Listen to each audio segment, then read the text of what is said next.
नमस्कार दोस्तों, एक बार फिर आपका हार्दिक स्वागत और अभिनंदन। नव भारत निर्माण के इस प्लेटफॉर्म के माध्यम से भारत के भूगोल को 15, 50 और 100 शब्दों में प्रस्तुत आपके सामने किया जा रहा है। इसी कड़ी में दोस्तों आज हम भारत के भू आकृतिक प्रदेशों में एक और महत्वपूर्ण प्रदेश की चर्चा आपके सामने प्रस्तुत करने के लिए जा रहे हैं, जिसका नाम है प्रायद्वीपीय पठारी प्रदेश। आप लोग ध्यान रखना, आपकी स्क्रीन पर जो प्रायद्वीपीय पठारी प्रदेश दिखाई दे रहा है, जिसको मैं आपको दिखाऊंगा, ये पूरा पार्ट दोस्तों, ये वाला, इसी को हम कहते हैं प्रायद्वीपीय पठारी प्रदेश। इस पठारी प्रदेश के पश्चिम और पूरब में दो कगारी भाग भी हैं, 2 एस्कार्पमेंट पार्ट भी है, जिसमें से एक पार्ट को आपको पता होगा जिसका फेमस नाम है पश्चिमी घाट। यहां पर ये पश्चिमी घाट है, जबकि यहां पर इसके पूर्वी साइड में ये बेसिकली पूर्वी घाट है। पश्चिमी घाट और पूर्वी घाट दोस्तों ध्यान रखना, ये बेसिकली प्रायद्वीपीय पठार के ही पश्चिमी और पूर्वी कगारी भाग है, जो इसको यूपीएससी में पूछा भी गया है। प्रायद्वीपीय पठारी भाग दोस्तों आप लोग ध्यान रखना, लगभग ये भाग जो है ये भारत के दक्षिण में है, भारत के दक्षिण में है। और चूंकि इसके 3 और समुद्र हैं, इसलिए इस पार्ट को प्रायद्वीपीय भाग भी कहा जाता है। एक जाहिर सी बात है, आपके दिमाग में क्वेश्चन आएगा कि सर ये भारत का सबसे बड़ा भू आकृतिक प्रदेश है क्या? यस, ये भारत का सबसे बड़ा भू आकृतिक प्रदेश है। और सबसे बड़ी बात कि भारत में अगर खनिजों के पॉइंट से देखें तो सबसे अधिक मिनरल्स जो है वो दोस्तों यहीं पर पाए जाते हैं। साथ ही साथ ये प्राचीन जो गोंडवाना लैंड था, उस गोंडवाना लैंड का हिस्सा माना जाता है। ये प्राचीन गोंडवाना, जैसे आपने सुना होगा अंगारा लैंड और गोंडवाना लैंड, उसमें से प्रायद्वीपीय पठार किस भाग का हिस्सा है? तो ये गोंडवाना लैंड का हिस्सा है। और साथ ही साथ दोस्तों ध्यान रखना, ये बेसिकली एक सील्ड पठार, ये एक सील्ड पठार का एग्जाम्पल है, जिसको हम यहां पर देखने का प्रयास करेंगे। और साथ ही साथ खनिज संसाधनों में काफी संपन्न माना जाता है। अब यहां से आपके एग्जामिनेशन पॉइंट से कौन से प्रश्न बन सकते हैं दोस्तों, उसको देखने का प्रयास करेंगे। और साथ ही साथ दोस्तों मैं ये भी बताना चाहूंगा कि जब आपकी तैयारी चल रही होती है, तो तैयारी के इस क्रम में कई बार आप लोगों के सामने बहुत सारी समस्याएं आती है। तो दोस्तों आप लोग ध्यान रखना कि जिंदगी के अंदर एक आम आदमी और एक महान आदमी या एक स्टार आदमी में अंतर केवल इतना है कि आम आदमी समस्याओं के रूप में देखता है, जबकि महान आदमी उन समस्याओं को चैलेंजेस अर्थात चुनौती के रूप में देखता है, उसको पार करता है दोस्तों, और वो पार हो जाता है। नव भारत निर्माण आपके लिए समस्या प्रस्तुत नहीं कर रहा है, बल्कि आपकी समस्याओं को चैलेंज में तब्दील कर उसका समाधान प्रस्तुत कर रहा है। इसलिए आप लोगों को शुक्रगुजार होना चाहिए कि यहां पर किस प्रकार से नव भारत निर्माण ने आंसर राइटिंग के इस प्रोग्राम के माध्यम से आपके लिए बहुत ही बेहतरीन कार्यक्रम प्रस्तुत किया है। अब इस क्रम में आगे बढ़ते हैं दोस्तों, और सबसे पहले स्टार्ट करते हैं। ये आप देखिए इंडियन पेनिनसुलर प्लेटू, प्रायद्वीपीय पठार। इसकी उत्तरी सीमाएं आप देखोगे तो यहां से पश्चिम से अरावली से इसकी उत्तरी सीमाएं स्टार्ट हो रही है। ये अरावली माउंटेन रेंज है। उसके बाद आप देखोगे मालवा का पठार, बुंदेलखंड का पठार, बघेलखंड का पठार, छोटा नागपुर का पठार, उसके बाद में यहाँ पर दंड कारणे का पठार, ये पूरा दक्कन का प्लेटू, तेलंगाना प्लेटू, ये सब के सब दोस्तों ध्यान रखना प्रायद्वीपीय पठार के हिस्से हैं, जिसको हम अलग अलग रूप में देखने का प्रयास यहाँ पर करेंगे।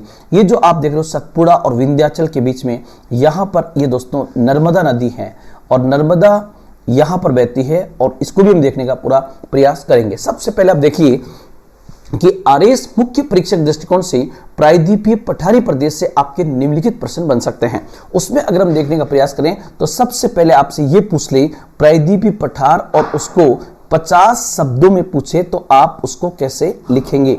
दूसरा, प्रायद्वीपीय पठार की उत्तरी सीमा कौन सी पहाड़ियां बनाती है? बिल्कुल सिंपल क्वेश्चन, ये आपका 15 शब्दों में इस टाइप का क्वेश्चन आ सकता है। उसके बाद प्रायद्वीपीय पठार का ढाल किस ओर है? प्रायद्वीपीय पठार का ढाल किस ओर है? ये क्वेश्चन आपका 15 शब्दों में आ सकता है। यहां पर जो DPA लिखा हुआ है इसको आप ये समझना प्रायद्वीपीय पठार,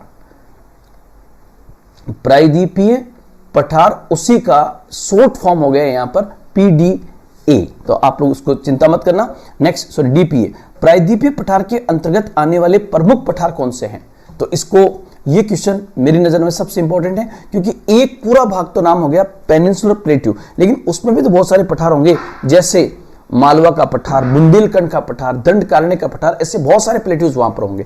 उसके बाद आपसे पूछे कि मेवाड़ के पठार से आप क्या समझते हैं, तो उसका उत्तर होगा बुंदेलखंड का पठार कहां है और इस पठार की विशेषताओं को बताइए। मालवा का पठार क्या है, बघेलखंड का पठार क्या है और दंडकारण्य का पठार क्या है, छोटा नागपुर का पठार क्या है, मेघालय का पठार क्या है। दोस्तों ये पांचों क्वेश्चन जो है आपके 50 शब्दों में आ सकते हैं, 50 वर्ड्स में आपको सब तमाम चीजें बतानी होगी। करबी ओंगलोंग का पठार जो है ये आपके एग्जाम के पॉइंट से 15 वर्ड्स में आ सकता है, 15 शब्दों में। उसके बाद इन पठारों में सबसे इंपॉर्टेंट पठार जो दोस्तों है वो दक्कन का पठार है। प्रायद्वीपीय पठार का सबसे इंपॉर्टेंट पार्ट जो है उसको हम कहते हैं पेनिनसुलर प्लेट्यू, और ध्यान रखना दक्कन प्लेट्यू जो है वो बेसिकली आपको 50 शब्दों में पूछा जा सकता है। तो ये करने के बाद आप देखिए दक्कन के पठार के प्रमुख भाग कौन से हैं, ये क्वेश्चन आपका दक्कन के पठार के, वो तो आप प्रायद्वीपीय पठार के कौन से भाग है ये स्पेशली यहां पर पूछता है, दक्कन के पठार के कौन से प्रमुख भाग हैं। 15 क्वेश्चन, प्रायद्वीपीय पठार के अंतर्गत आने वाले प्रमुख पर्वत कौन से हैं जो जल विभाजक का काम करते हैं। वाटर रिच की परिभाषा मैंने जस्ट इससे पहले वाले में आपको समझाई थी कि वह प्राकृतिक विभाजक जो एक अपवाद्रोणी को दूसरी अपवाद्रोणी से अलग करता है उसे जल विभाजक कहते हैं। और पेनिनसुलर प्लेट्यू के पॉइंट से हम देखेंगे कि दक्षिण भारत में ऐसे कौन से पठार हैं। नेक्स्ट पॉइंट, अरावली पर्वत को 50 शब्दों में प्रस्तुत कीजिए। Write 50 words on Aravalli mountain. Aravalli पर्वत को 50 शब्दों में प्रस्तुत कीजिए। यह क्वेश्चन आपका 50 शब्दों में पूछा गया है, तो इस लिमिट को आपको ध्यान में रखना होगा। साथ ही साथ मैप के माध्यम से भी आप इसको बहुत अच्छे से प्रेजेंट कर सकते हो। उसके बाद विंध्याचल क्या है, इसकी प्रमुख विशेषताओं को बताइए। यह क्वेश्चन आपका 50 शब्दों में आ सकता है। सतपुड़ा पर्वत श्रेणी पर एक संक्षिप्त टिप्पणी प्रस्तुत कीजिए। Right A short note on Satpura mountain range. ये भी आपका 50 वर्ड्स में दोस्तों आ सकता है। पश्चिमी घाट से आप क्या समझते हैं, इस पर एक विस्तृत चर्चा प्रस्तुत करें। ये आपका 100 वर्ड्स में आ सकता है। सह्याद्री क्या है, इसके प्रमुख भागों को बताइए। तो दोस्तों ये भी आपका 100 वर्ड्स में आ सकता है। पश्चिमी घाट के अंतर्गत आने वाले प्रमुख दर्रे कौन से हैं, ये आपका 50 वर्ड्स में आ सकता है। पूर्वी घाट से आप क्या समझते हैं, ये आपका 50 वर्ड्स में पूछा जा सकता है। नीलगिरी की पहाड़ियों पर एक संक्षिप्त टिप्पणी प्रस्तुत कीजिए। दोस्तों ये वाला क्वेश्चन जो है ये आपका 15 वर्ड्स में आ सकता है।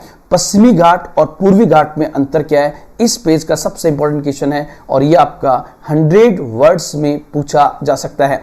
प्रायद्वीपीय पठार के महत्व को स्पष्ट कीजिए। दोस्तों ये आपका 15 शब्दों में आ सकता है।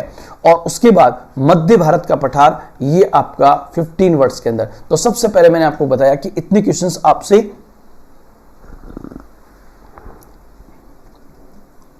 पूछे जा सकते हैं, इतने क्वेश्चन। अब हम एक एक को करने का प्रयास आपके सामने करेंगे ताकि एक एक क्वेश्चन आपको बहुत अच्छे से यहां पर समझ में आ सके। तो सबसे पहला प्रयास हमारा यही होगा कि बहुत बेहतर तरीके से आपको चीजों को आपके सामने प्रस्तुत किया जाए ताकि एक एक चीज जो है एक एक को करने का प्रयास आपके सामने करें। अब देखते हैं दोस्तों इसके आगे का जो पॉइंट होगा। सबसे पहले आप देखिए ये क्वेश्चन जब आपके सामने इस प्रकार से होगा तब ये क्वेश्चन सबसे पहला है। आप अपनी स्क्रीन पर दोस्तों इस क्वेश्चन को देखिए। प्रायद्वीपीय पठार, पेनिनसुलर प्लेट्यू। साथ साथ में मैं भी चेक कर रहा हूं कि क्लास आपके सामने बहुत अच्छे से प्रस्तुत की जा रही है नहीं जा रही है, ताकि हम वॉइस वगैरह इसके साथ साथ में चेक कर लेते हैं ताकि आगे चलकर आपको किसी प्रकार की दिक्कत ना आए। तो यहां पर आप स्क्रीन पर सबसे पहले देखिए प्रायद्वीपीय पठार, पेनिनसुलर प्लेट्यू। प्रायद्वीपीय पठार मेरे जस्ट बैक साइड में आपको दिखाई दे रहा है दोस्तों। पेनिनसुलर प्लेट्यू एक मैप आपको दिखाई दे रहा है। ये जो आप देख रहे हो पार्ट, ये पार्ट पूरा का पूरा दोस्तों प्रायद्वीपीय पठार का हिस्सा है। और जो मेरी अब लाइन जा रही है ये वाली, ये आपका पश्चिमी घाट होगा। तो दोस्तों यहां पर ये पश्चिमी घाट है, वेस्टर्न घाट, पश्चिमी घाट, और ये पार्ट कहलाता है पूर्वी घाट, पश्चिमी घाट और पूर्वी घाट। अब सबसे पहले दोस्तों अगर आपके सामने प्रायद्वीप पठार को जस्ट 50 शब्दों में ये क्वेश्चन आपसे पूछा जाता है तो आप क्या क्या लिखोगे? तो मेरा अपना मानना है कि सबसे पहले आपको कुछ कीवर्ड्स को ध्यान में रखना होगा, और वो कीवर्ड्स कौन से होंगे? जैसे आप प्रायद्वीप पठार लिख रहे हो तो भारत आप जरूर लिखें, अगर भारत लिख रहे हो तो आप भू आकृतिक प्रदेश जरूर लिखें, भू आकृतिक प्रदेश। अब भू आकृतिक प्रदेश के बाद आप लिखोगे इसका क्षेत्रफल और ये किस पार्ट का हिस्सा है, और कुछ एक दो पॉइंट और हो तो आप डाल सकते हो। ये आपके 50 शब्दों में कीवर्ड्स में आएगा। कैसे लिखोगे? सबसे पहले हम इसको लिखेंगे भारत की दक्षिणी भाग में स्थित भारत का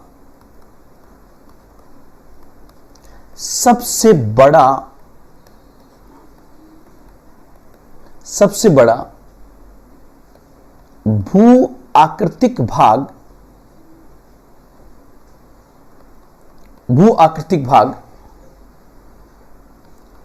जो प्राचीन गोंडवाना लैंड का हिस्सा माना जाता है, जो प्राचीन गोंडवाना लैंड का हिस्सा माना जाता है, प्राचीन गोंडवाना लैंड का हिस्सा माना जाता है। ये एक प्रकार का सील्ड पठार है, ये एक प्रकार का सील्ड पठार है जो खनिज दृष्टि से काफी संपन्न माना जाता है, काफी संपन्न माना जाता है। इसकी औसत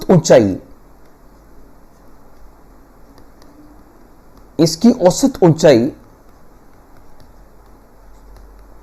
लगभग 600 से 900 मीटर है। इसकी औसत ऊंचाई लगभग 600 से 900 मीटर है, जबकि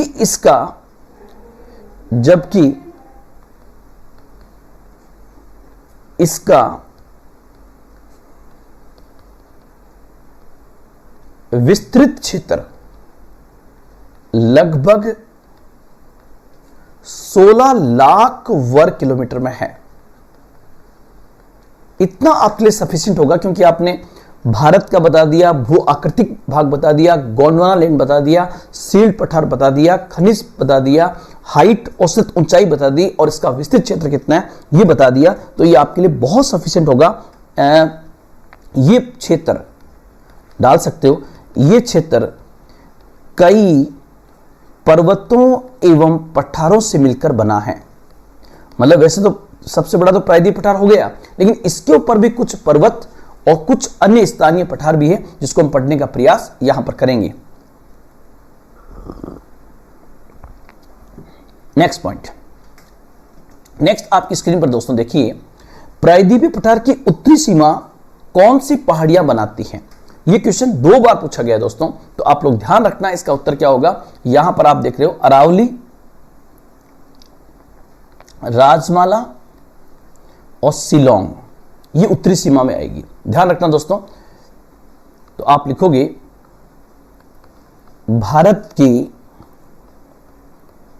सबसे बड़े भू आकृतिक विभाग, भारत के सबसे बड़े भू आकृतिक विभाग प्रायद्वीपीय पठार की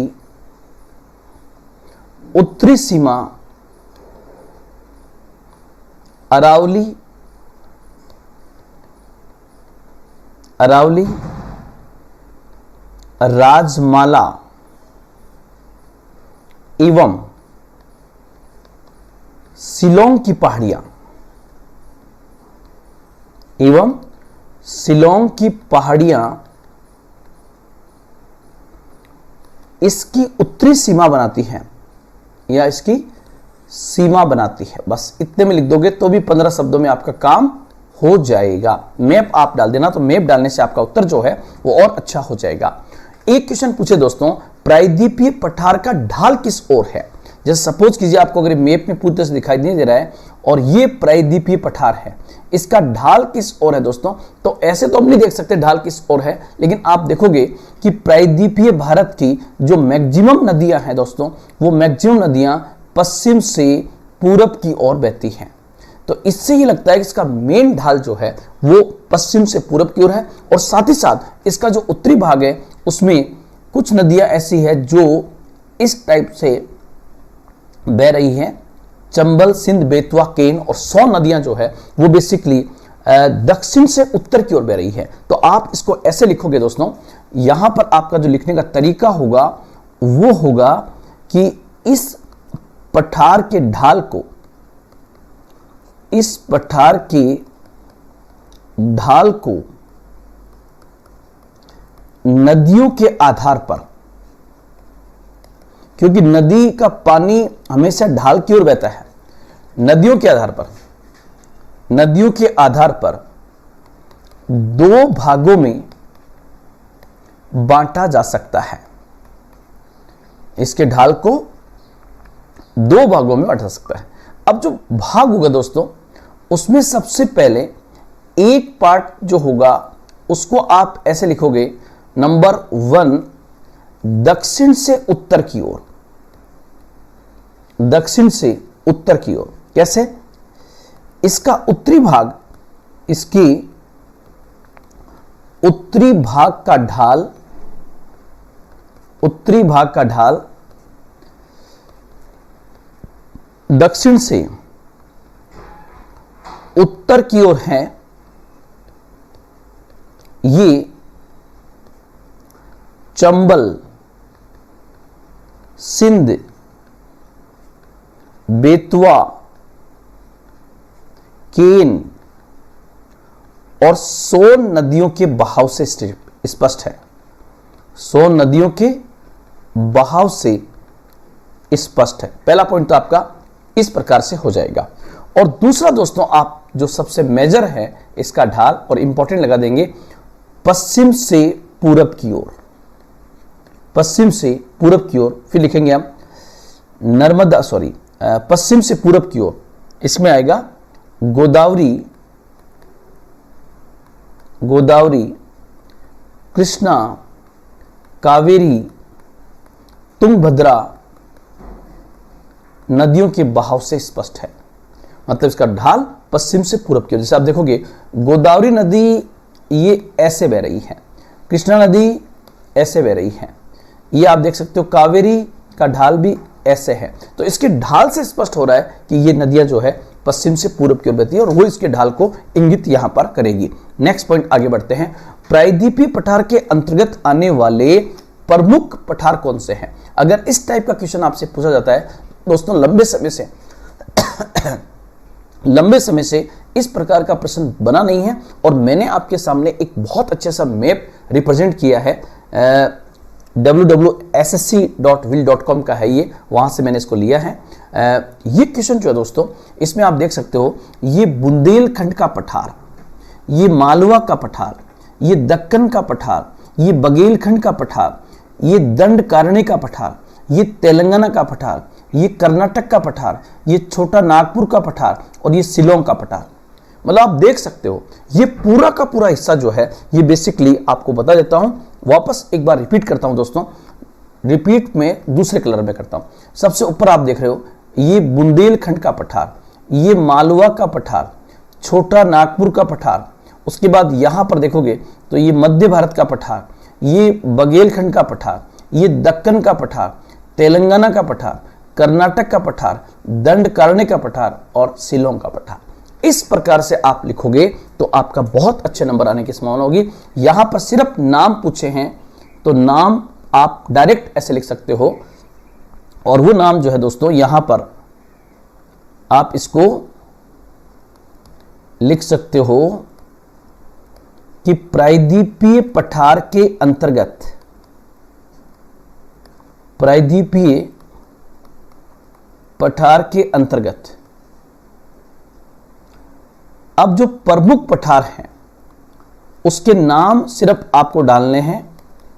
बुंदेलखंड का पठार। यहां पर दोस्तों आप लोग ध्यान रखना, अगर 15 शब्दों में क्वेश्चन पूछता है तो सिर्फ नाम लिख दीजिए, और 100 शब्दों में पूछता है तो राज्य का नाम भी वहां पर डालना है। बुंदेलखंड का पठार। नंबर 2 मालवा का पठार। आप कहोगे सर हमें कैसे पता लगेगा कि बुंदेलखंड कहां पर, तो नेक्स्ट क्वेश्चन हम उसमें कवर कर लेंगे। तीसरा मध्य भारत का पठार, मध्य भारत का पठार। इसी प्रकार राजस्थान का अंतर्गत आने वाला मेवाड़ का पठार। नंबर 5 इसी प्रकार एक छत्तीसगढ़ का इंपॉर्टेंट पठार है दंडकारण्य का पठार, दंडकारण्य का पठार। इसी प्रकार छठा आप डाल सकते हो दोस्तों दक्कन का पठार। इसमें सबसे इंपॉर्टेंट ही दोस्तों दक्कन का प्लेट्यू होगा, दक्कन का पठार। और एक नॉर्थ ईस्ट में जो पठार आता है जिसको हम कहते हैं शिलोंग का पठार, शिलोंग का पठार। और बुंदेलखंड के साथ में एवं आप यहां पे डाल सकते हो बुंदेलखंड एवं बघेलखंड का पठार। ये दोनों एक साथ डाल सकते हो, यहां पर कोई दिक्कत नहीं है, दो अलग अलग है लेकिन एक साथ डाल सकते हो। और एक में ऊपर भूल गया था, छोटा नागपुर का पठार, जिसे भारत का रूढ़ क्षेत्र भी कहा जाता है। छोटा नागपुर का पठार जिसे भारत का रूढ़ क्षेत्र भी कह सकते हैं। ये आप पठारी क्षेत्र में पूरा नाम एक साथ दोस्तों अपनी स्क्रीन पर देख सकते हो। तो यहां पर इसको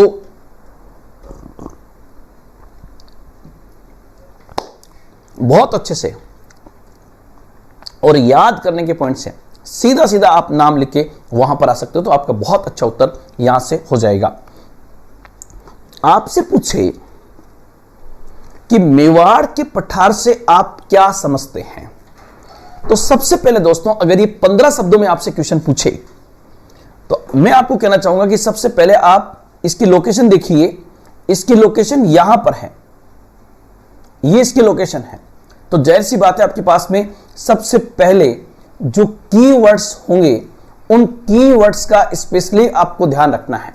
वो पॉइंट्स कौन से होंगे? नंबर 1, जैसे सबसे पहले आपने लिखा यहां पर भारत, भारत, फिर आपने एक पॉइंट डाला भू आकृतिक प्रदेश, और भू आकृतिक प्रदेश में आपका आ जाएगा कौन सा? प्रायद्वीपीय पठार, पेनिनसुलर प्लेट्यू। और प्रायद्वीपीय पठार जो है उसका एक हिस्सा जो राजस्थान के अंदर है उसको डाल दोगे, और फिर इसका परिचय आप दे दोगे। कम से कम शब्दों में कब लिखा जाएगा? जब आपको उस उत्तर के कीवर्ड्स पता हो। जैसे आप इसको जब लिखोगे तो आप इसको इसी प्रकार डाल सकते हो कि भारत के सबसे बड़े भू आकृतिक प्रदेश अर्थात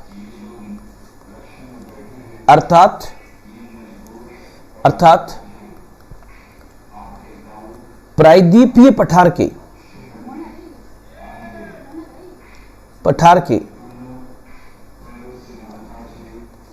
उत्तर पश्चिम भाग में स्थित, उत्तर पश्चिम भाग में स्थित, उत्तर पश्चिम भाग में स्थित राजस्थान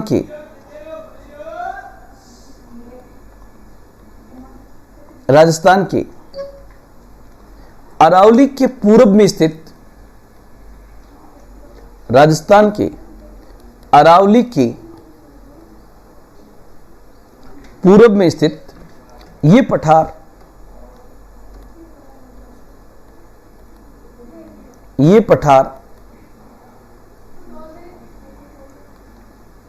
एक महत्वपूर्ण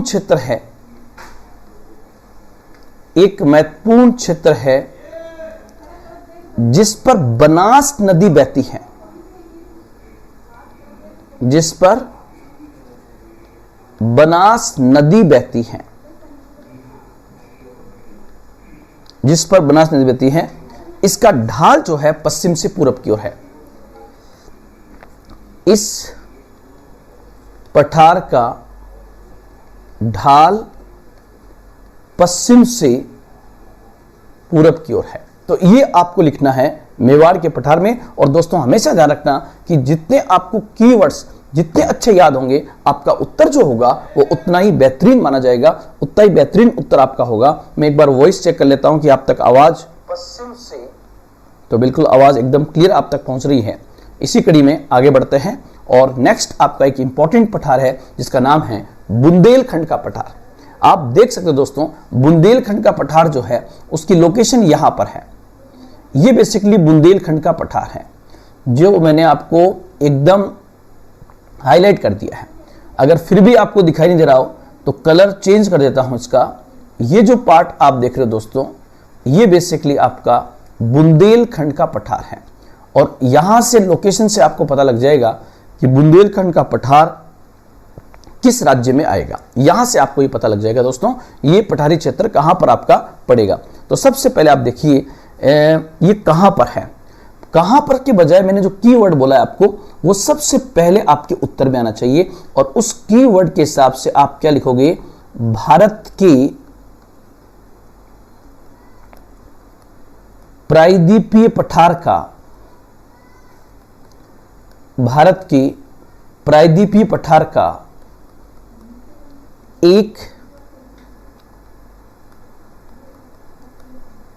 एक महत्वपूर्ण पठार जो मध्य प्रदेश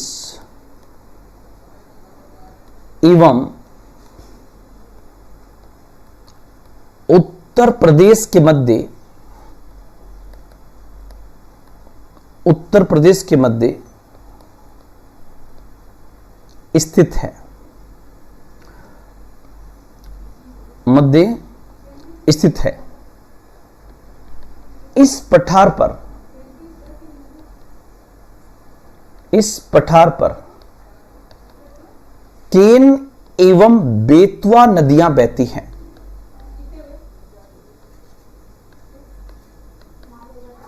केन एवं बेतवा नदियां बहती हैं। यहां कई गहरी घाटियां भी पाई जाती है। यहां कई गहरी घाटियां भी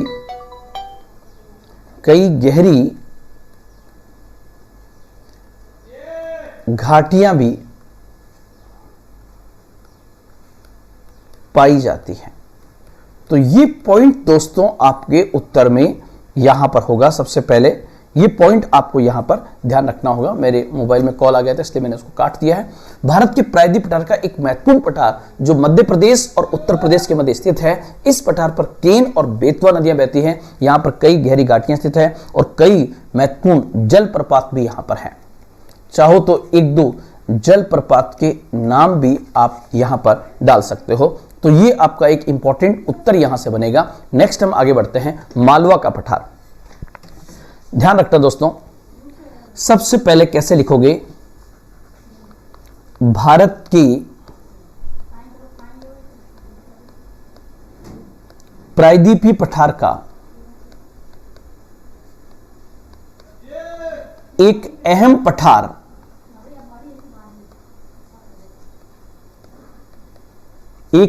पठार जो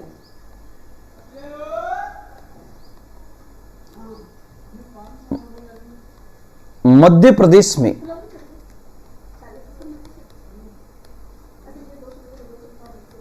स्थित है, मध्य प्रदेश स्थित है, ये एक आप देख सकते हो यहां पर, ये पठार जो है दोस्तों यहां पर इसका आकार त्रिभुजाकार है। ये पठार, ये पठार मालवा का पठार है जो स्क्रीन पर आपको दिखाई दे रहा है। तो ये त्रिभुजाकार में है।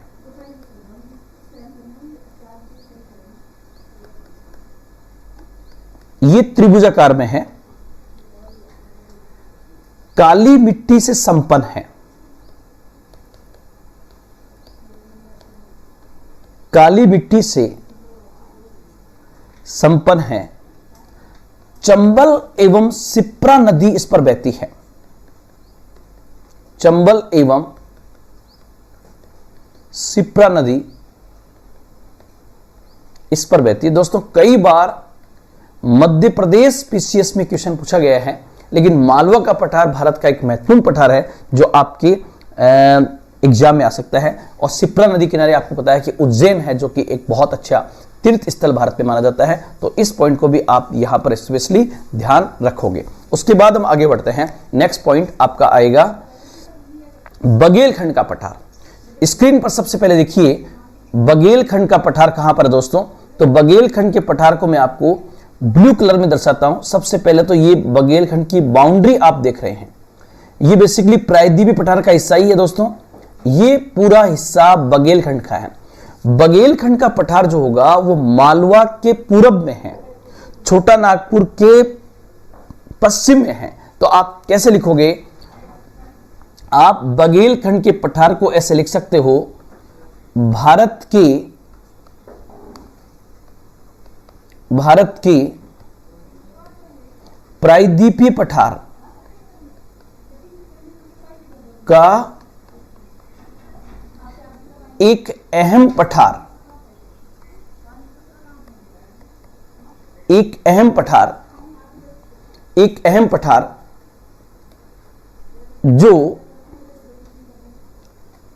जो मालवा के पूरब में एवं छोटा नागपुर के पश्चिम में स्थित है। छोटा नागपुर के पश्चिम में स्थित है। कौन सा? बघेलखंड का पठार। और इसके बाद दोस्तों आपको यह भी बताना होगा कि बघेलखंड की लोकेशन कहां पर होगी। तो लिख सकते हो ये मध्य प्रदेश एवं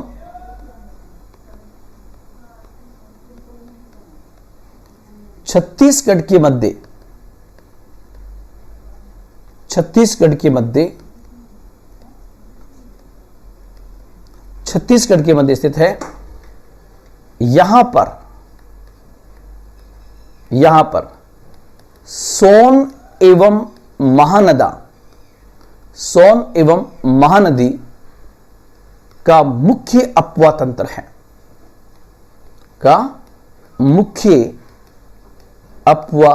है। तो दोस्तों आप जो तैयारी कर रहे हैं वो हिंदुस्तान के सबसे प्रतिष्ठित एग्जाम की तैयारी आप कर रहे हैं और मेरी शुभकामनाएं आपके साथ में हैं। लेकिन आपको पता होगा कि 99% स्टूडेंट्स जो है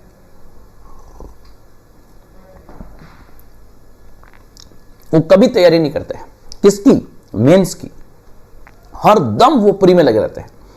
और जबकि होना ये चाहिए कि आपकी लगातार आंसर राइटिंग होनी चाहिए। और आपको पता होगा नव भारत निर्माण एक प्रोग्राम लेके आपके सामने आ रहा है जिसके तहत सुपर 100 के नाम से मेंस के बच्चों का एक बैच बनाया जाएगा प्री एग्जाम के बाद।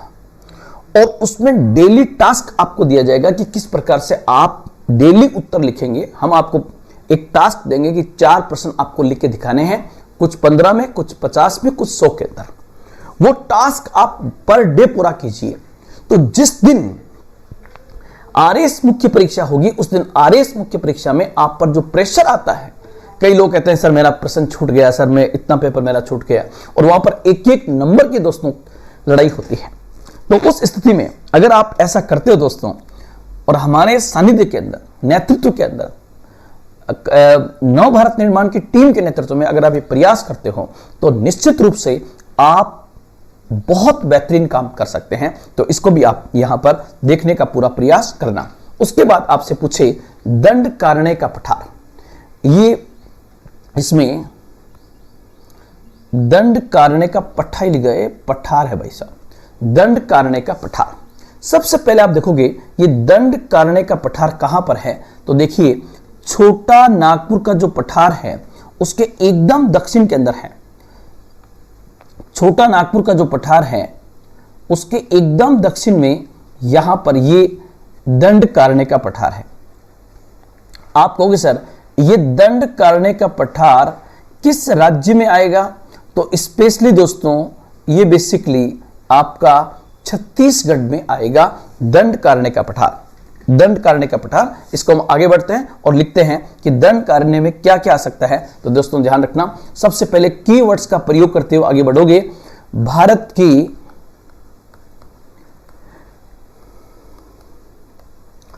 प्रायद्वीपीय पठार का, प्रायद्वीपीय पठार का एक अहम पठार जो छत्तीसगढ़ एवं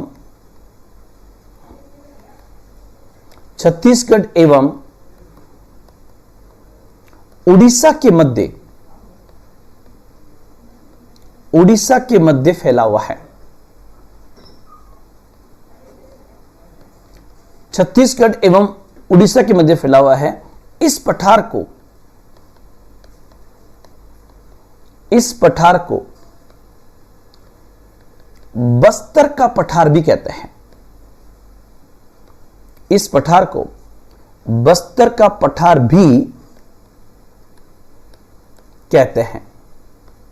यह पॉइंट आपको यहां पर ध्यान रखना, और ध्यान रखना यह पठार लो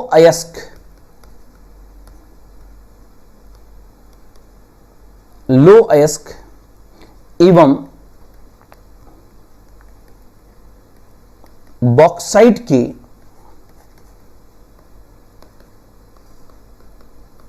भंडारों के लिए भी प्रसिद्ध है।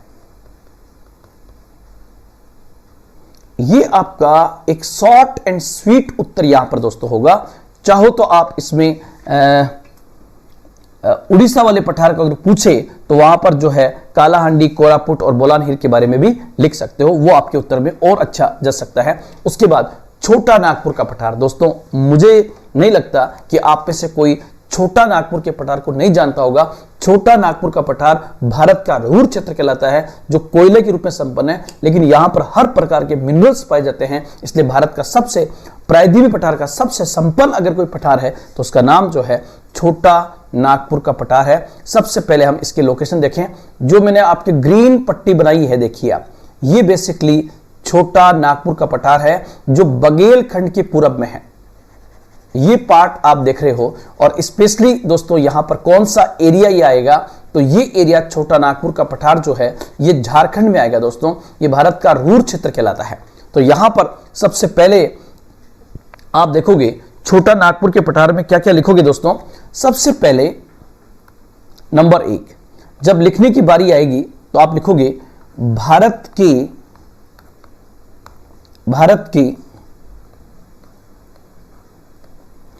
प्रायद्वीपीय पठार के पूर्वी भाग में स्थित छोटा नागपुर का पठार विशेष रूप से झारखंड में स्थित है। यहां लो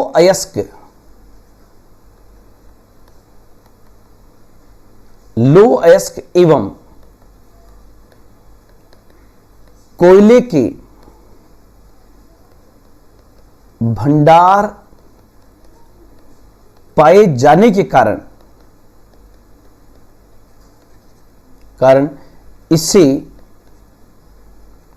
इसे भारत का रूर क्षेत्र, और आप कहोगे सर रूर क्षेत्र वैसे है कहां पर? रूर क्षेत्र जर्मनी के अंदर है, जो बहुत संपन्न है। इसे भारत का रूर क्षेत्र कहते हैं। किसको? छोटा नागपुर के पठार को। ध्यान रखना, स्पेशली दामोदर नदी जो है, दामोदर नदी की घाटी में कोयले के भंडार हैं, कोयले के भंडार हैं। तो ये पॉइंट आपका यहां पर आएगा छोटा नागपुर के पठार में।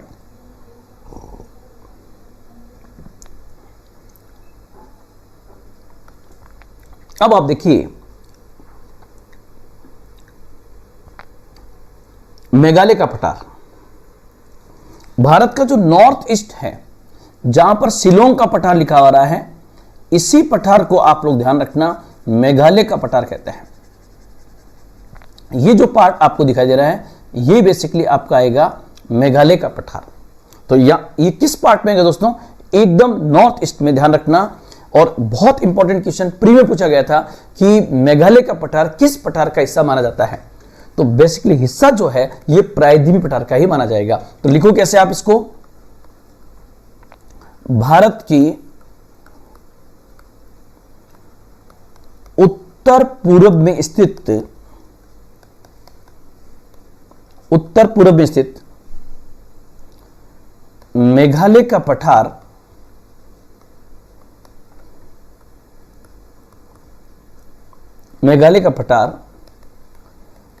संरचना की दृष्टि से प्रायद्वीपीय पठार का ही हिस्सा है।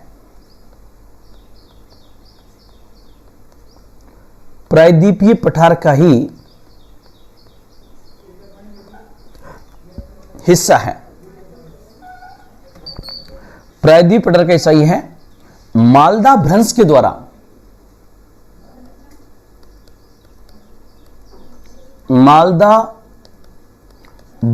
द्वारा ये छोटा नागपुर के पठार से अलग होता है।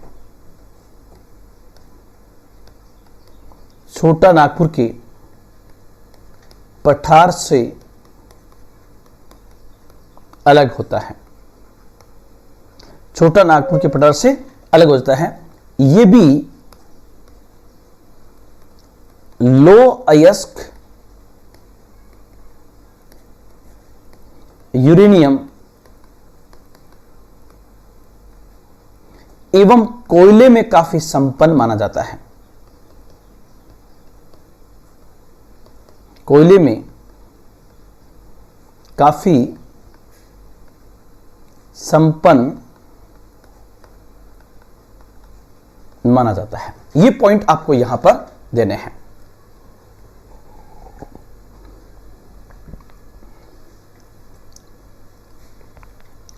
और वैसे आपको पता है दोस्तों, जब कभी आपका घूमने का जी करे तो मेघालय आप जरूर जाइए। मेघालय शब्द का अर्थ ही है मेघ प्लस आले। मेघ कहते हैं संस्कृत में बादलों को, आले कहते हैं घर को, अर्थात मेघालय बादलों का घर है। और मेघालय के पठार पर 3 पहाड़ियां हैं दोस्तों। जैसे ये हो गया मेघालय का पठार, और इस पर गारो, खासी और जैंतिया, गारो, खासी और जैंतिया, ये जो पहाड़ियां हैं, इसमें बादल इस प्रकार के फंसते हैं कि बारिश होती है। जैसे आप देख सकते हो खासी की पहाड़ियों में है चेरापूंजी और मौसिनराम, जहां पर दुनिया में सबसे अधिक बारिश होती है। तो वो भी आप यहां पर एकदम देख सकते हो कि ये कैसे आएगा। नेक्स्ट पॉइंट, कर्बी आंगलोंग का पठार, जो मेघालय का पठार है दोस्तों, उसी के पूर्वी हिस्से के अंदर या उसी के पूरब में स्थित है एक पठार जिसका नाम है, जैसे आप देख सकते हो, ये आपकी स्क्रीन पर दिखाई दे रहा है, स्पेशली मेघालय का पठार। और ये जो आप देख रहे हो यहां पर ये वाला पार्ट, इसको हम कहते हैं कर्बी आंगलोंग। ये हिस्सा आपका कहलाता है कर्बी आंगलोंग। अभी आपको पता होगा असम और मिजोरम के बीच तनाव चल रहा है, इसलिए यहां से एग्जाम में क्वेश्चन आपका आ सकता है कर्बी आंगलोंग क्या है। तो ये इंपॉर्टेंट पॉइंट है दोस्तों, तो इसको आप ध्यान रखना।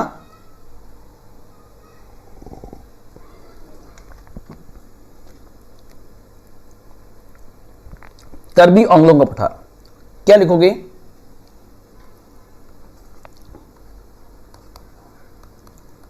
मेघालय के पठार के पूरब में स्थित, मेघालय के पठार के पूरब में स्थित कर्बी आंगलोंग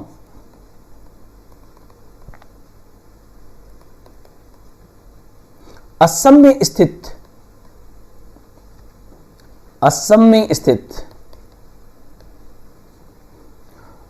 उत्तर पूर्वी भारत का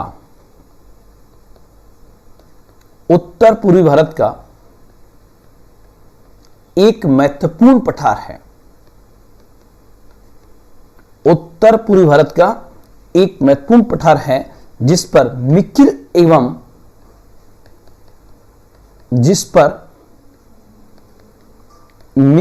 एवं रेंगमा पहाड़ियां हैं। ये पॉइंट्स आपको यहां पर ध्यान रखना होगा। ये कर्बी आंगलोंग का पठार दोस्तों, यहां पर इस पॉइंट को भी आप बहुत अच्छे से याद रखेंगे।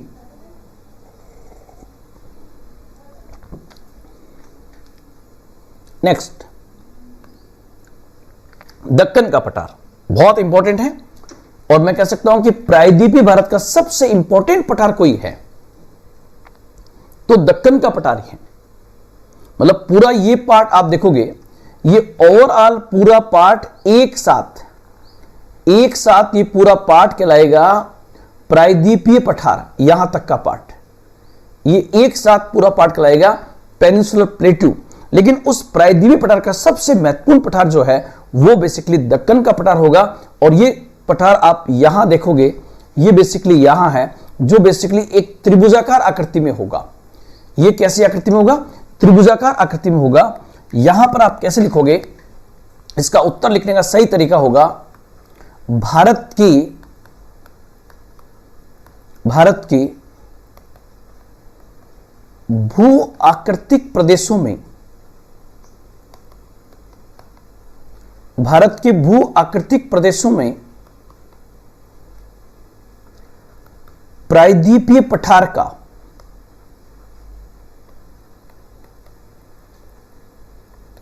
का सबसे महत्वपूर्ण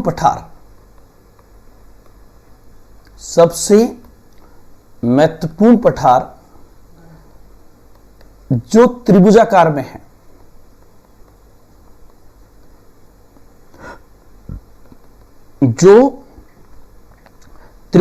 है, इस पठार को 3 प्रमुख भागों में बांटा जा सकता है। इस पठार को 3 प्रमुख भागों में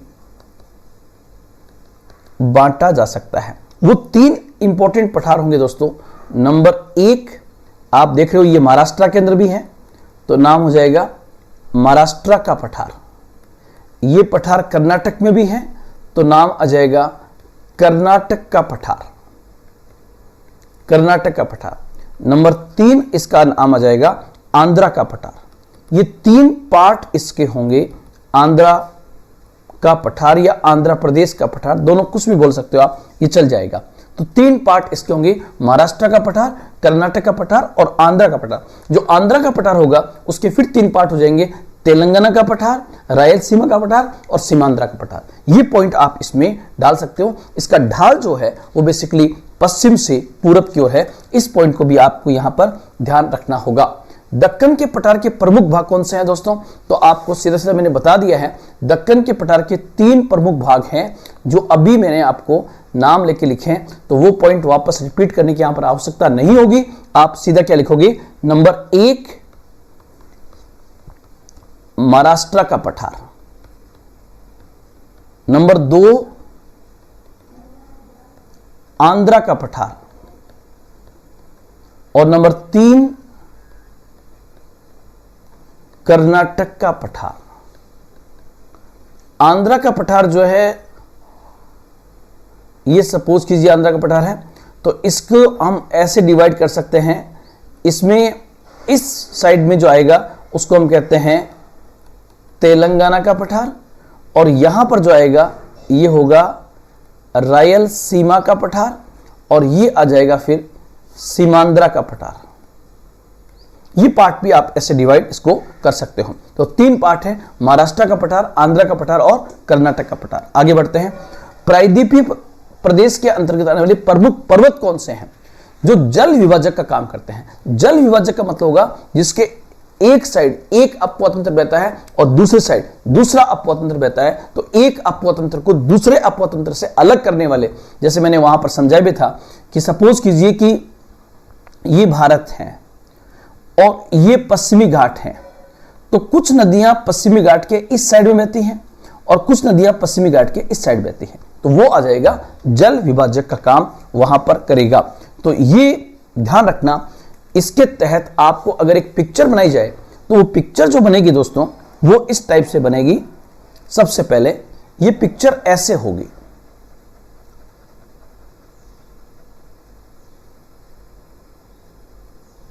ये भारत का जल विभाजक है।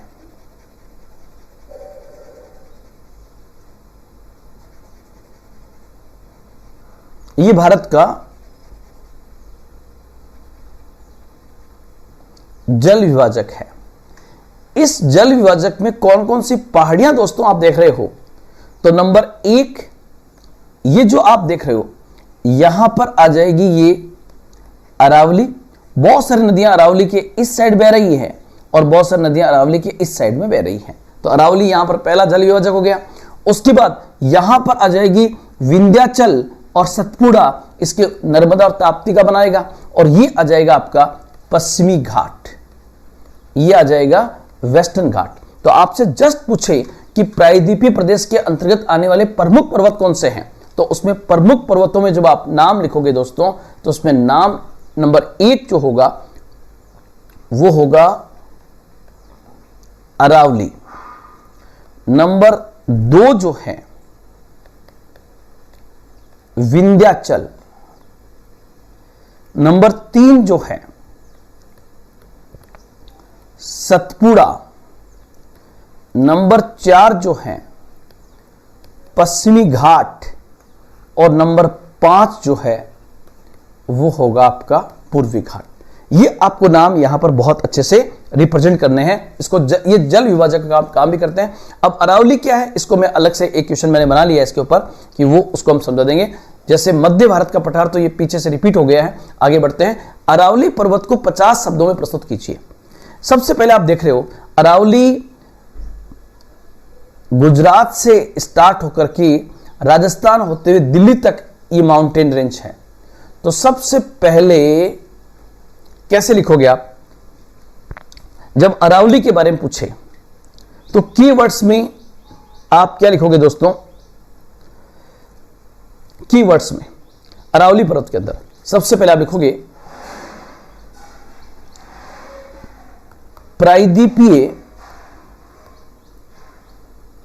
प्रायद्वीपीय पठार की उत्तरी सीमा पर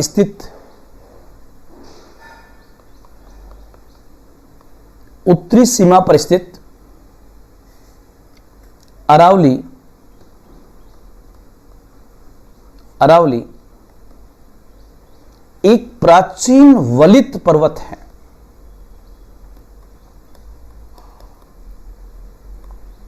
एक प्राचीन वलित पर्वत है जो अवशिष्ट पर्वत का भी उदाहरण माना जाता है। आपसे यह भी पूछे कि भारत का सबसे प्राचीनतम क्षेत्र कौन सा है, तो अरावली आएगा दोस्तों, जो एक अवशिष्ट पर्वत का उदाहरण है, अवशिष्ट पर्वत का एग्जाम्पल है। उदाहरण है।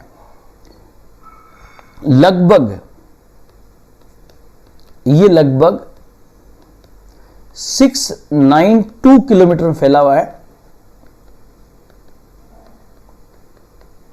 692, जिसका अधिकतम भाग राजस्थान में है, जिसका अधिकतम भाग राजस्थान में है। ये पॉइंट आप डालोगे और थोड़ी जगह और हो, गुरु शिखर इसकी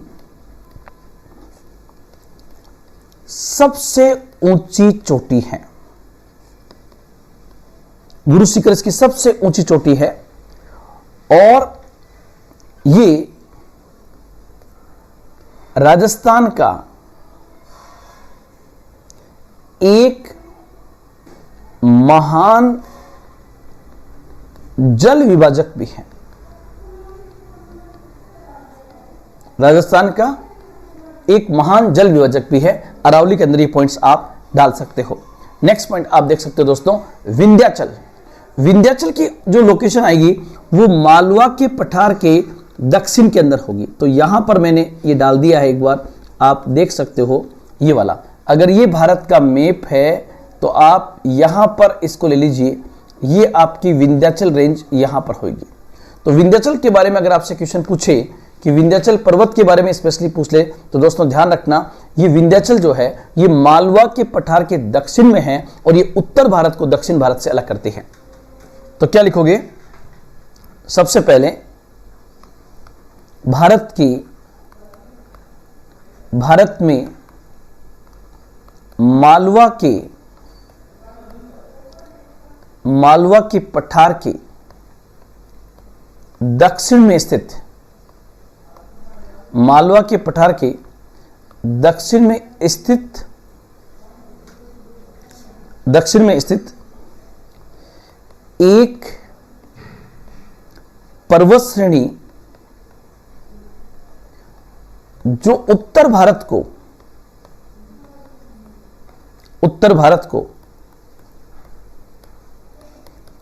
दक्षिण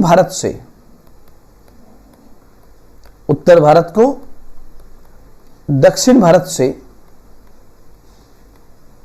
अलग करती है। It separated the north India from south India. उत्तर भारत को दक्षिण भारत से अलग करती है और नर्मदा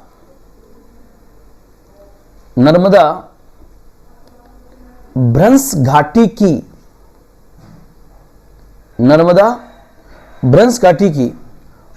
उत्तरी सीमा का निर्माण करती है।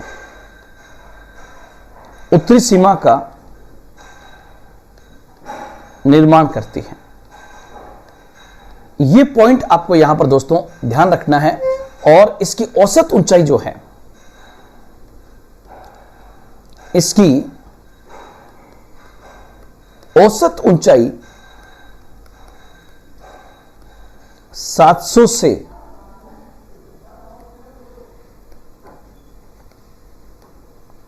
से 1200 मीटर है। भारनेर, कैमूर एवं पारसनाथ इसका विस्तार माना जाता है। मतलब ये इसी की पहाड़ियां हैं,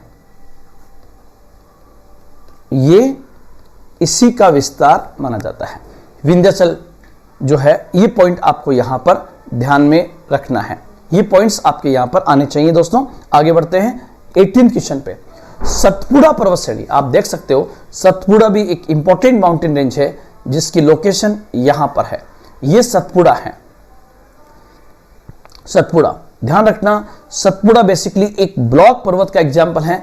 उस ब्लॉक पर्वत के इस सतपुड़ा के उत्तर में बहती है नर्मदा, जबकि दक्षिण में बहती है तापी नदी। तो सतपुड़ा बेसिकली एक ब्लॉक माउंटेन का एग्जाम्पल माना जाता है। और इसके दोनों ओर नदियां नर्मदा और ताप्ती की प्रसिद्ध भ्रंश घाटियां हैं। और यह पर्वत श्रेणी विंध्याचल के दक्षिण में लगभग उसके समानांतर स्थित है। तो कैसे लिखोगे दोस्तों, यहां पर ध्यान रखना दोस्तों, यहां पर ये विंध्याचल के दक्षिण में स्थित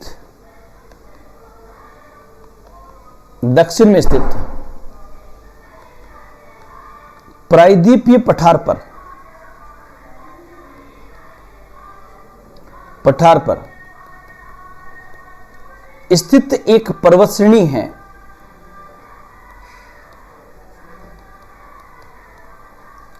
है जिसके उत्तर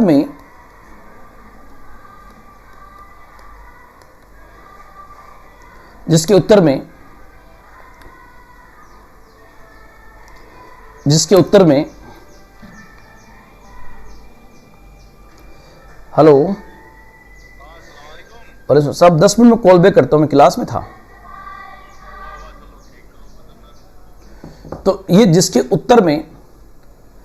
उत्तर में नर्मदा एवं दक्षिण में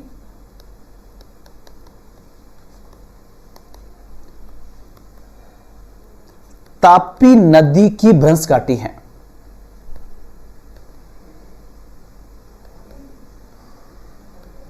तापी नदी की भ्रंश घाटियां हैं, इसलिए ये एक ब्लॉक पर्वत का उदाहरण है। और आप लोग ध्यान रखना, जिस पर्वत के दोनों साइड नदी हो उसे ब्लॉक माउंटेन कहते हैं। ये ब्लॉक पर्वत का उदाहरण है। तो है कहां पर ही दोस्तों, जो विंध्याचल है उस विंध्याचल के दक्षिण में है। इसके ऊपर नर्मदा, यहां पर तापी नदी है।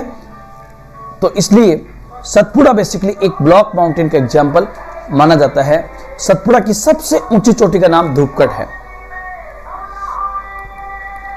इसकी सबसे ऊंची चोटी का नाम धूपगढ़ है। और अगर क्वेश्चन 100 शब्दों में पूछा गया है तो आप लिख सकते हो महादेव या राजपीपला, महादेव और मेकाले। राजपीपला, महादेव एवं मेकाले इसी का भाग माना जाता है। यह पॉइंट आपके यहां पर आना चाहिए। नेक्स्ट आप देखिए पश्चिमी घाट। पश्चिमी घाट से आप क्या समझते हैं, एक विस्तृत चर्चा प्रस्तुत कीजिए दोस्तों। अगर ऐसा क्वेश्चन आता है तो आईएएस जैसे एग्जाम में क्वेश्चन पूछा गया, सबसे पहले तो आपको पता है कि ये पूरा प्रायद्वीपीय पठार है और यहां पर ये जो रेंज आपको दिखाई दे रही है इसको हम कहते हैं पश्चिमी घाट। और ये जो पार्ट आप देख रहे हो इसको हम कहते हैं पूर्वी घाट। अब ये दोनों की सिचुएशन कैसे आएगी दोस्तों, दोनों की सिचुएशन जो है आप ऐसे समझो कि सपोज कीजिए कि अगर ये प्रायद्वीपीय पठार है, अगर मैंने इसको प्रायद्वीपीय पठार माना तो आप देख सकते हो ये पठार का जो ये हिस्सा है, इसको इस हिस्से को पठार से आप अलग नहीं कर सकते। ये इसी पठार का, यहां पर होगा ये पश्चिमी घाट और यहां होगा ये पूर्वी घाट। मतलब पश्चिमी घाट और पूर्वी घाट प्रायद्वीपीय पठार का कगारी भाग है। ये आप लोग ध्यान रखना। रूप क्या होगा, पर्वत जैसा दिखाई देता है, लेकिन ये बेसिकली प्रायद्वीपीय पठार का कगारी भाग है। जब लिखने की बारी आएगी तो कैसे लिखोगे, मैं आपको लिख के बताता हूं। सबसे पहले देखो, यहां पर ये आएगी तापी नदी, यहां पर ये कौन सी आएगी, तापी नदी। और नीचे ये कन्याकुमारी तक फैला हुआ है, तापी से कन्याकुमारी। ये दूरी लगभग कितनी होगी, ये दूरी लगभग होगी 1600 किलोमीटर 1600 किलोमीटर। अब कैसे लिखोगे दोस्तों, और इसी का जो उत्तरी भाग है, मतलब यहां से 16 डिग्री उत्तरी अक्षांश जो होगा, इसके ऊपर का भाग ये कहलाता है सह्याद्री। अब इसको मैं लिख के दिखाता हूं, कैसे लिखोगे दोस्तों आप। और बहुत बार क्वेश्चन पूछा गया है, तो कैसे लिखोगे,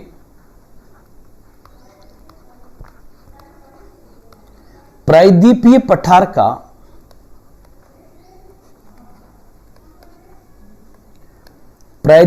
का पश्चिमी कगारी भाग, कगार को कहते हैं एस्कारपमेंट। एस्कारपमेंट आप कहोगे सर ये एस्कारपमेंट क्या होता है? एस्कारपमेंट दोस्तों जैसे कोई भी चीज है, ये मेरी हथेली है, इस हथेली का ये हिस्सा जो है ये एस्कारपमेंट कहलाएगा, इसका एस्कारपमेंट। तो प्रायद्वीप पठार का पश्चिमी कगारी भाग जो उत्तर में तापी नदी से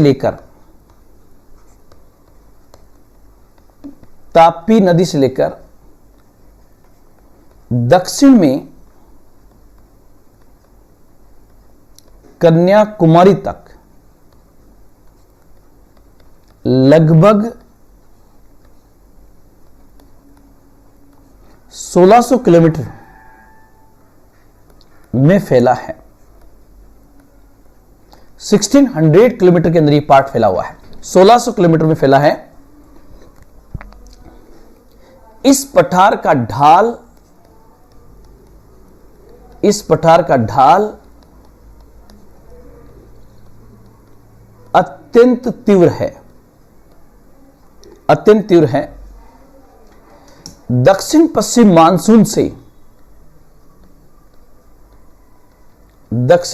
मानसून से इस पर्वत पर भारी वर्षा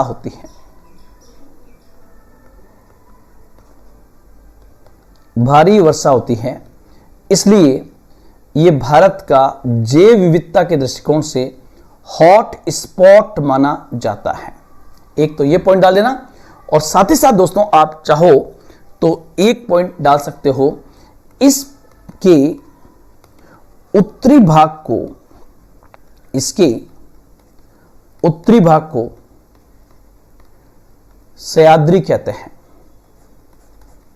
इसके उत्तरी भाग को सह्याद्री कहते हैं, यह भी आप इसमें लिख सकते हो।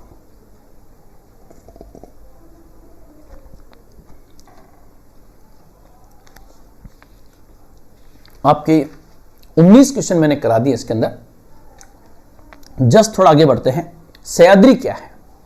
तो आप देख सकते हो ये आपका पश्चिमी घाट, और पश्चिमी घाट के उत्तरी भाग को जो तापी से लेकर 16 डिग्री उत्तरी अक्षांश तक फैला हुआ है, उस भाग को सह्याद्री कहा जाता है। उस सह्याद्री के भी 3 पार्ट हैं, उत्तरी सह्याद्री, मध्य सह्याद्री और दक्षिणी सह्याद्री। तो आप देख सकते हो, सबसे पहले आप क्या लिखोगे, इसका सही उत्तर क्या होगा दोस्तों, ध्यान रखना। सबसे पहले आप लिखोगे पश्चिमी घाट की उत्तरी भाग को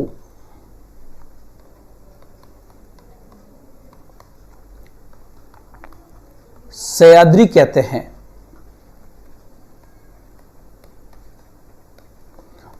जो तापी से लेकर 16 डिग्री उत्तरी अक्षांश तक फैला है। उत्तरी अक्षांश तक फैला है।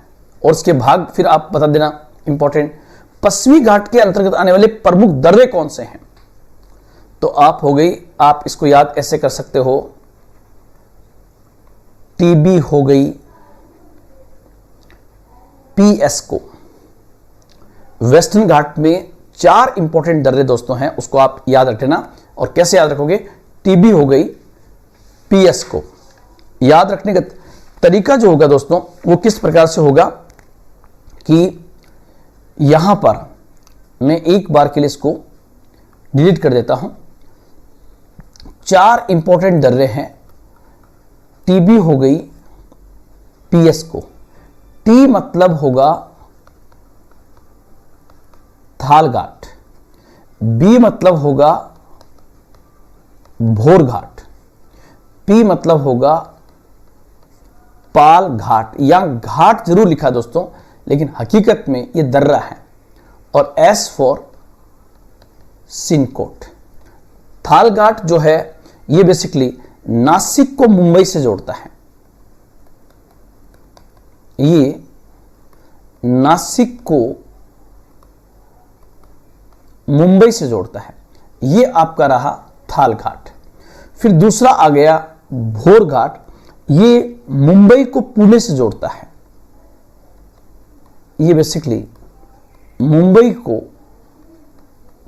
पुणे से जोड़ता है। फिर आ गया आपका पाल घाट। पाल घाट दोस्तों ये कोयंबटूर को कोच्चि से जोड़ता है। कोयंबटूर को कोच्चि से जोड़ता है। और फिर आपका आ गया सिनकोट। ये त्रिवेंद्रम को मदुरै से जोड़ता है। त्रिवेंद्रम को मदुरै के साथ जोड़ता है। नेक्स्ट आगे बढ़ते हैं।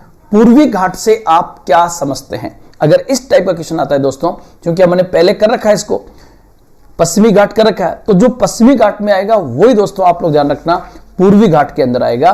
बस अंतर क्या आएगा, साइड्स पे लिखने में आएगा। जैसे आपसे पूछे पूर्वी घाट क्या है, तो उत्तर क्या होगा,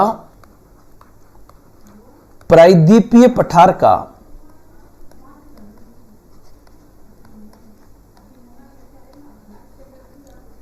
पूर्वी कगारी भाग।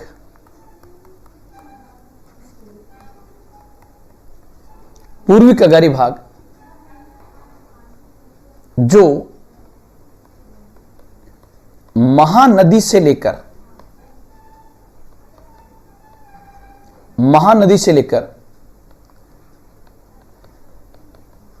नीलगिरी की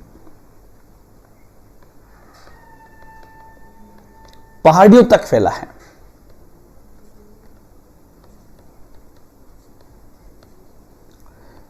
पश्चिमी घाट की तुलना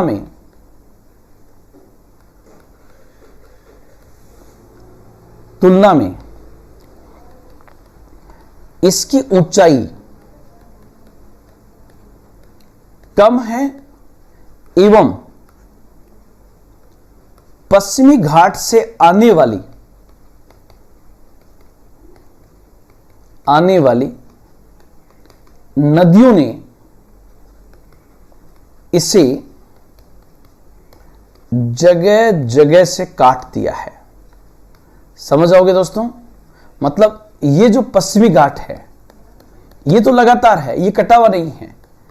लेकिन जो पूर्वी घाट आप देखते हो, ये पूर्वी घाट जगह जगह से कटा हुआ है। मतलब कटा हुआ मतलब क्या होगा दोस्तों, इसकी स्थिति ऐसे है जैसे यहां कटा हुआ है, यहां कटा हुआ है, यहां कटा हुआ है, ऐसे कटा हुआ है। क्यों? क्योंकि यहां से आने वाली जो नदियां हैं ये नदियां ऐसे आती है। अब नदी के रास्ते में कोई भी आएगा, नदी उसको काट देगी। और चूंकि प्रायद्वीप भारत की अधिकांश नदियां ऐसे आती है, इसलिए इसको जगह जगह से काट दिया है। ये पॉइंट आपको यहां पर ध्यान में रखना होगा पूर्वी घाट के अंदर। और सबसे अच्छा क्वेश्चन होगा ये वाला, आप जो मैं आपको दिखा रहा हूं आपकी स्क्रीन पर, ये बेसिकली दोस्तों नीलगिरी की पहाड़ियां हैं। थोड़ा सा अच्छा आपको लगे, महसूस हो, थोड़ा मजा आए पढ़ने में, तो वो आपकी नीलगिरी की पहाड़ियां हैं। अगर आपसे पूछे तो क्या लिखोगे दोस्तों इसमें? आप लिखोगे पश्चिमी घाट एवं पूर्वी घाट के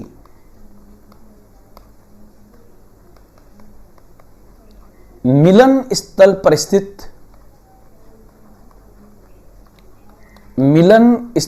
स्थित पहाड़ियों को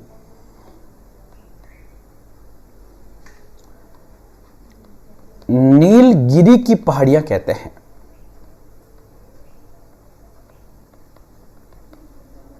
नीलगिरी की पहाड़ियां कहते हैं। नीलगिरी की पहाड़ियां कहते हैं। इसकी सबसे ऊंची चोटी, इसकी सबसे ऊंची चोटी डोडा बेटा है। इसकी सबसे ऊंची चोटी डोडा बेटा है। ये आपको, और ये एक खंड पर्वत है, ये एक खंड पर्वत है, ये भी आप इसमें डाल सकते हो। और कहां फैला हुआ है, तो ये कर्नाटक, केरल और तमिलनाडु में ये पहाड़ियां फैली हुई हैं। ये आप देख सकते हो, आप मेरे बैक साइड में जो ग्रीनरी आपको पूरी दिखाई दे रही है, ये पूरी की पूरी नीलगिरी की पहाड़ियां दोस्तों। यहां लोग बहुत बड़ी संख्या में घूमने के लिए जाते हैं, और नीलगिरी की पहाड़ियों में कई, आपको बताता हूं, कई बहुत फेमस पर्यटक स्थल भी यहां पर हैं। जैसे ऊटी का नाम सुना होगा आपने, अगर ऊटी का नाम सुना होगा तो जरूर दोस्तों आप ऊटी जाइए कभी, तो शानदार आपको मजा यहां पर आ जाएगा। इतना प्राकृतिक मनोरम दृश्य यहां पर है, बेहतरीन है यहां पर। तो ये पॉइंट आपका आएगा नीलगिरी की पहाड़ियों पर। अब लास्ट क्वेश्चन आपके पास में है, पश्चिमी घाट और पूर्वी घाट के अंतर को स्पष्ट कीजिए। मतलब ये कह रहा है कि जैसे हमने इतनी देर से जो बातें की, उसमें ये वाला प्रायद्वीपीय पठार का भाग कहलाता है पश्चिमी घाट,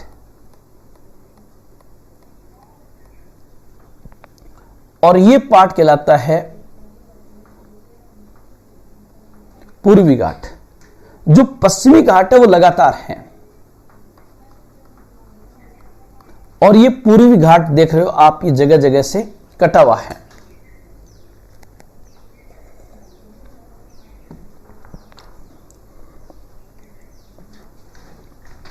लिखो कैसे दोस्तों, सबसे पहले आपको इस टाइप से एक बॉक्स को कंप्लीट करना है। अंतर हमेशा आप ऐसे बता सकते हो, यहां पर आपने लिख दिया ये पश्चिमी घाट, और यहां पर आपने लिख दिया ये पूर्वी घाट। अब जो पश्चिमी घाट है दोस्तों, यहां पर नंबर 1 कहां से कहां तक है, ये तापी से लेकर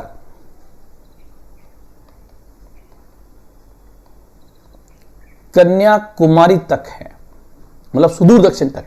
जबकि ये महानदी से, ये महानदी से नीलगिरी तक है, महानदी से नीलगिरी तक फैला हुआ है। दूसरा पॉइंट, ये एक खंड पर्वत का एग्जाम्पल है, ये एक खंड पर्वत है, जबकि ये एक प्राचीन वलित पर्वत है, प्राचीन वलित पर्वत है। एक प्रायद्वीपीय पठार के पश्चिमी छोर पर है, एक पूर्वी छोर पर है। तीसरा ये ऊंची पर्वत श्रेणी है, ऊंची पर्वत श्रेणी है जिसकी औसत ऊंचाई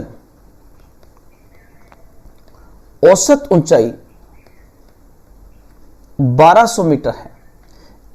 इसकी औसत ऊंचाई उससे कम है, ध्यान रखना, इसलिए सभी नदियां इधर आती हैं।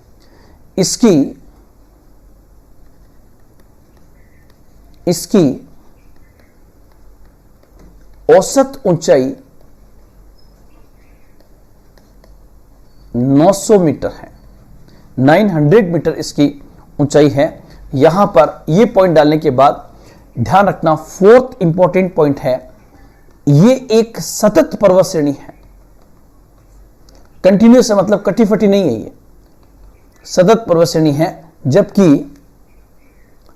ये 4th पॉइंट होगा, ये जगह जगह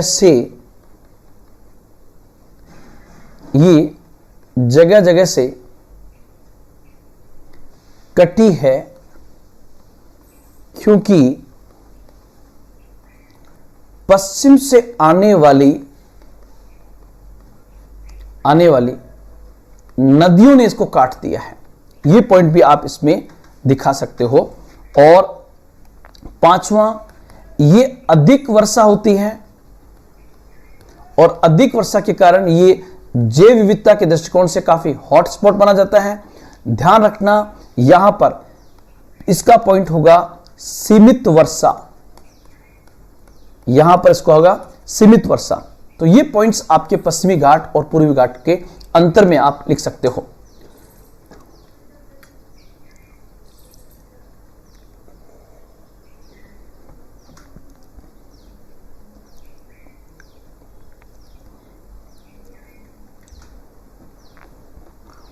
प्रायद्वीपीय पठार के महत्व को स्पष्ट कीजिए।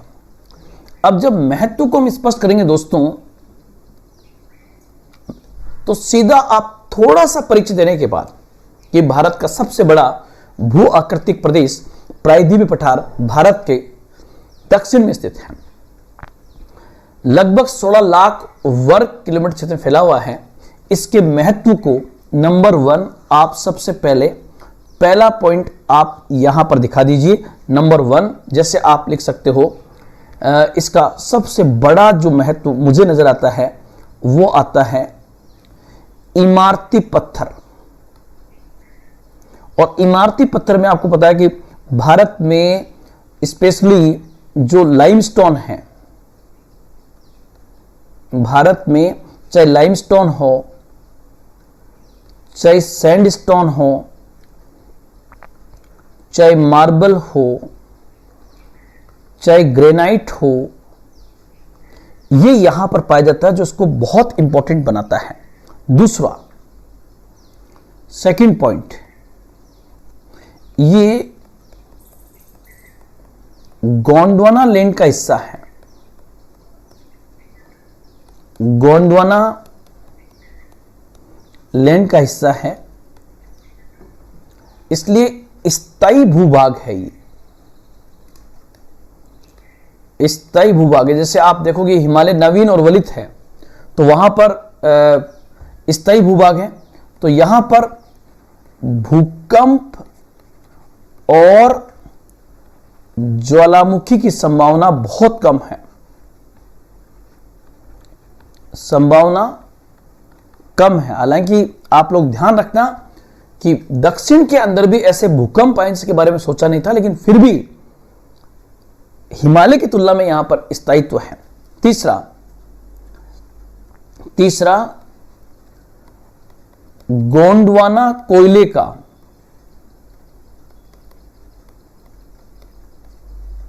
विस्तृत भंडार यहां पर पाया जाता है। और इसमें आप लिख सकते हो दोस्तों, छोटा नागपुर का पठार। छोटा नागपुर का पठार, ठीक है, ये वाला भी इसमें लिख सकते हो। साथ ही साथ दोस्तों पांचवा पॉइंट जो होगा वो होगा, या चौथा पॉइंट सॉरी, प्रायद्वीपीय पठार जो है,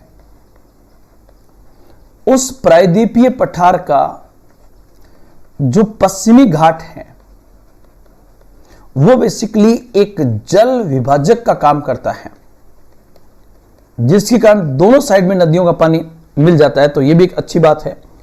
एक आपको पता होगा, ये अनेक नदियों का उद्गम स्थल भी है। प्रायद्वीपीय पठार अनेक नदियों का उद्गम स्थल भी है, उस दृष्टिकोण से भी महत्वपूर्ण है।